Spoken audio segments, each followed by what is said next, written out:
সন্ধ্যার দিকে 6:30টার দিকে সন্দেহজনকভাবে এই তোফাজ্জেলকে বিশ্ববিদ্যালয়ের শিক্ষার্থীরা ধরে ফেলে, আটক করে এবং তাকে সন্দেহভাজন ওই মোবাইলগুলো চুরি করেছে বলে মর্মে তাকে শুরুতে এই ফজলুল হক হলের গেস্ট রুমে আনা হয়।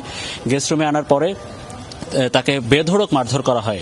পরবর্তীতে তাকে ক্যান্টিনে নিয়ে যাওয়া হয়, ক্যান্টিনে তাকে খাওয়ানো হয়, ডাল দিয়ে ভাত খাওয়ানো হয় এবং পরবর্তীতে এই শিক্ষার্থীরা এক পক্ষ হল প্রশাসনের মাধ্যমে প্রক্টরের কাছে দিয়ে থানায় তাকে সোপর্দ করতে চেয়েছিল, আর এক পক্ষ তাকে নিয়ে যায়।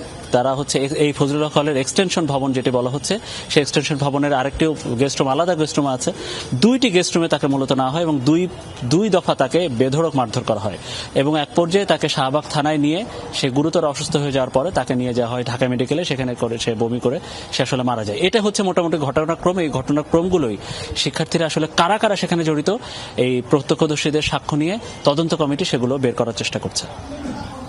মনির, ধন্যবাদ আপনাকে।